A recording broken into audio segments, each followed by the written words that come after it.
So we got Sir Reginald's Army up next. That's Tom's team.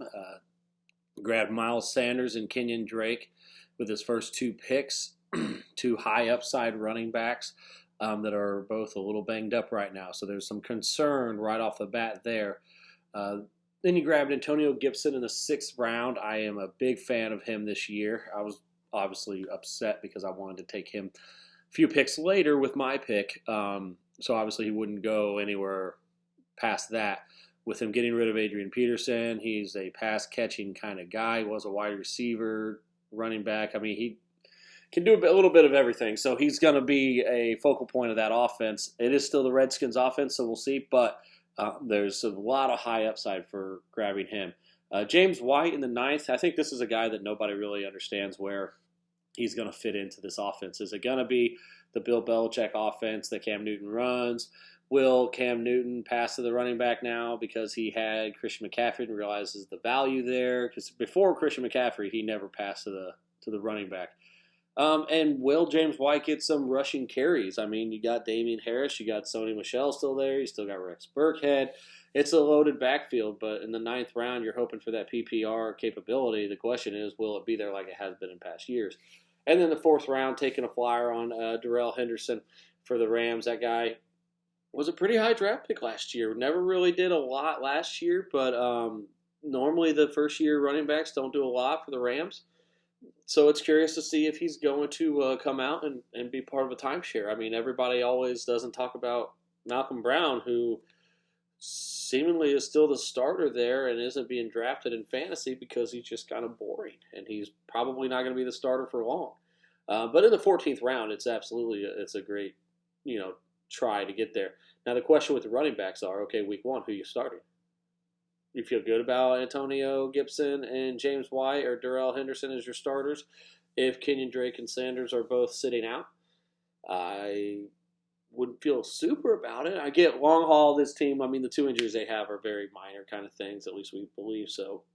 So long haul, you should be okay, but the immediate future is right around the corner, and we'll see how that pans out. When we go to the wide receivers, Juju coming off the worst year of his career in the 3rd round. He was a second rounder last year. So a little bit of value there. I still think that's kind of high for Juju. But if he has Roethlisberger back, everybody's assuming that he's going to be fine. But we still haven't seen Juju without Antonio Brown. So we don't even know if that's going to be good.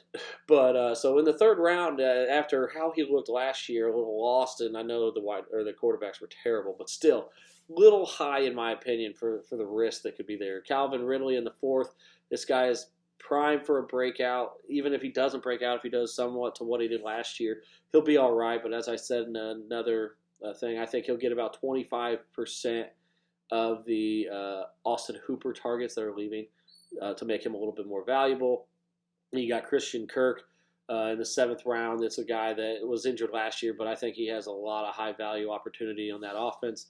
And Jamison Crowder is a PPR monster. There's nobody else they're going to really throw it to him. It's going to be him and Herndon in this offense. And then you got John Brown, who was a number 1 wide receiver for a lot of weeks last year. But with Stephon Diggs coming to town, will he still have value? That's just where we're looking at. But in the 13th round, absolutely, that'll return some value there. Last guy to grab his quarterback with Matthew Stafford, who was on pace for over 5,000 yards and 38 touchdowns last year before he went down with a back injury. And Matthew Stafford still has Marvin Jones and Kenny Golladay. He's going to be doing just fine with those 2 guys, as well as some pass-catching backs. Phillip Rivers, 15th round, it's a backup, but he's going to have his best offensive line he's ever had in his career, and he could end up being a surprise guy that he ends up starting over Stafford for most of the year. Noah Fant broke out at the end of last year. He's still young. He's still in a young offense, but he has the capability of, once again, being that Mark Andrews kind of guy, and we'll see what happens with that. But it's a little bit of a risk-reward there. You go with the late tight end, and you might end up just dropping him and streaming.